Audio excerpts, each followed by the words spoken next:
Assalamualaikum warahmatullahi wabarakatuh. Kami di sini dari kelompok 3 di mana akan menjelaskan sedikit tentang makalah kami, yaitu yang berjudul Metode dan Etika Penelitian Perkembangan Anak. Di mana di sini saya akan menjelaskan tentang metode yang digunakan dalam penelitian perkembangan anak secara umum. Data dari psikologi anak dikumpulkan dari beberapa sumber, pengamatan dari keluarga, guru, dan orang dewasa lainnya, sebagaimana pengamatan langsung dari para psikolog dan juga wawancara dengan seorang anak atau sekelompok anak yang akan menyediakan lebih banyak bahan penelitian. Ada beberapa metode dalam psikologi perkembangan anak secara umum yaitu 1. Cross-sectional method, di mana penelitian menggunakan metode ini saling melibatkan kelompok orang berbeda dengan berkarakteristik yang spesifik. Contohnya seorang penelitian mungkin mengevaluasi satu kelompok dewasa muda dan membandingkan data korespondensi dari kelompok orang yang lebih tua. Keuntungan riset tipe ini adalah dapat dilakukan relatif cepat. Data penelitian dapat dikumpulkan pada suatu titik secara bersamaan. Kekurangannya adalah bahwa penelitian ini membidik untuk membuat hubungan langsung antara sebuah penyebab dan akibat yang tidak selalu mudah. Pada beberapa kasus, mungkin akan ada faktor yang membingungkan yang akan mempengaruhi efeknya. Hingga masa kini, metode ini dapat memperlihatkan keganjilan dari sebuah akibat yang muncul dari resiko absolut atau keganjilan pada suatu yang terjadi selama beberapa waktu, dan resiko relatif atau kelainan pada suatu peristiwa di satu kelompok bila dibandingkan dengan grup yang lainnya. 2. Metode longitudinal, di mana metode dalam psikolog perkembangan anak ini melibatkan mempelajari kelompok individual yang sama melalui periode yang diperpanjang. Data dikumpulkan pada bagian luar penelitian dan dikumpulkan berulang melalui arus penelitian. Pada beberapa kasus, studi longitudinal dapat berlangsung selama beberapa dekade atau periode terakhir terbuka. Keunggulan metode dalam psikolog perkembangan anak ini adalah bahwa metode ini memungkinkan para peneliti untuk melihat perubahan-perubahan yang terjadi seiringnya waktu. Salah satu kerugian yang jelas adalah biaya yang dibutuhkan untuk melakukan penelitian ini, karena ini merupakan penelitian jangka panjang. Mereka cenderung untuk dikelompokkan pada grup subjek yang lebih kecil atau dibanding pengamatan di bidang pengamatan yang lebih sempit. Metode ini diterapkan pada populasi yang lebih besar. Lalu 3. Metode korelasional, di mana metode dalam psikolog perkembangan ini ditunjuk untuk menemukan apakah satu variabel memiliki hubungan yang dapat diukur dengan lainnya. Pada tipe metode non-eksperimental ini, para penelitian melihat hubungan antara dua variabel, akan tetapi tidak memperkenalkan variabelnya. Mereka mengumpulkan data, mengevaluasi data, dan data menawarkan kesimpulan statistik. Studi korelasi itu dibagi menjadi 2, yaitu korelasi positif, di mana nilai sebuah variabel yang tinggi berkaitan dengan nilai variabel lain yang tinggi, dan begitu juga rendahnya nilai sebuah variabel juga berkaitan dengan rendahnya variabel lain. Peningkatan atau penurunan nilai variabel diikuti dengan peningkatan dan penurunan variabel lainnya juga. Lalu ada pun korelasi negatif, di mana tingginya nilai suatu variabel berkaitan dengan rendahnya tingkat variabel lain dan sebaliknya. Misalnya, semakin tua usia manusia, maka jarak yang dapat ia tempuh ketika berlari akan semakin minim. Semakin sedikit memiliki rambut di kepala dan lain sebagainya. Contohnya, para peneliti dapat melihat kepada kesuksesan akademis pada sekolah dasar yang mengarah kepada pekerjaan yang mendapatkan upah lebih baik di masa depan. Sementara para peneliti dapat mengumpulkan dan mengevaluasi data mereka dapat memanipulasi variabel apapun. Metode ini berguna jika Anda tidak mampu memanipulasi sebuah variabel karena memang tidak mungkin, tidak praktis, atau tidak etis.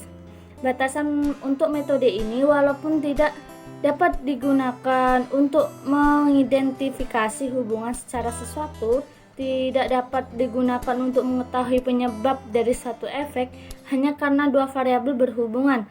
Tidak berarti perubahan pada salah satunya akan mempengaruhi perubahan yang lainnya juga. Lalu di sini ada nomor 4, metode cross kultural, di mana merupakan suatu pendekatan dalam penelitian mengenai psikologi perkembangan anak yang mempertimbangkan faktor-faktor lingkungan atau kebudayaan yang mempengaruhi perkembangan anak. Metode ini banyak digunakan untuk mengetahui adanya perbedaan atau persamaan perkembangan anak pada beberapa latar belakang budaya yang berbeda. Melalui percobaan, observasi, wawancara, atau mengumpulkan data untuk kemudian diolah dan dianalisa mengenai persamaan serta perbedaannya.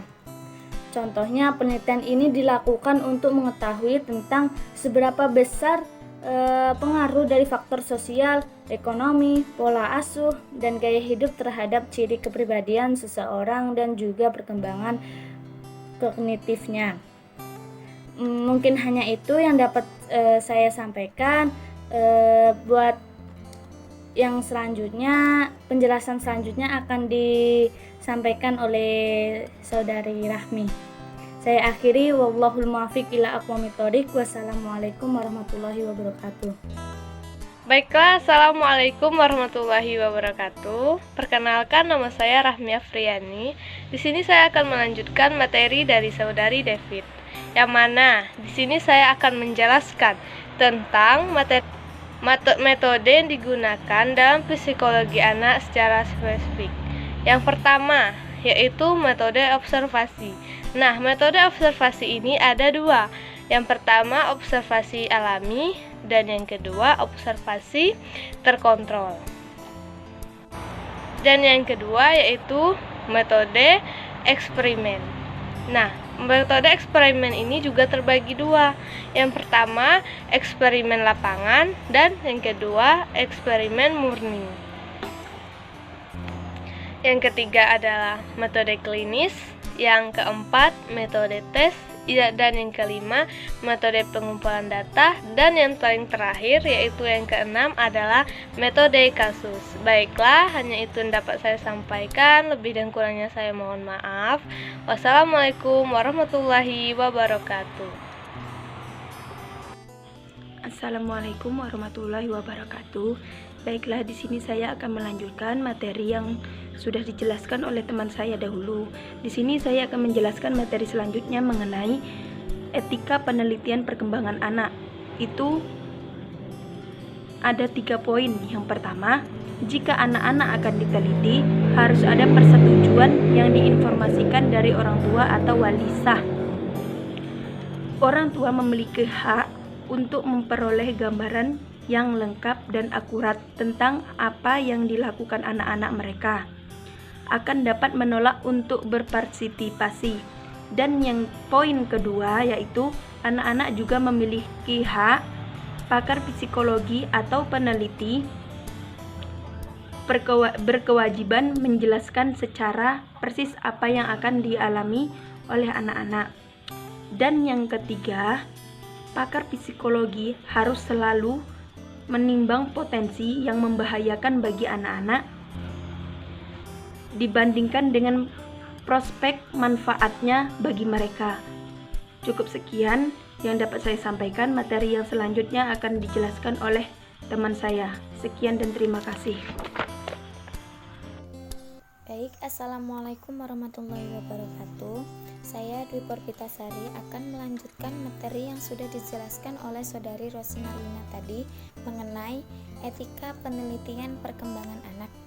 Langsung saja masuk ke poin yang keempat. Karena anak anak berada dalam suatu posisi yang rawan dan lemah serta kurang kendali ketika menghadapi orang dewasa, pakar psikologi sebaiknya selalu berusaha mencari jalan keluar dari masalah itu. Salah satunya adalah membuat pertemuan profesional sebagai suatu pengalaman yang positif dan mendukung. Masuk ke poin yang kelima, para peneliti harus mempertimbangkan jangka waktu anak dalam mengikuti penelitian dan mengupayakan keuntungan dalam meningkatkan pengetahuan terhadap anak.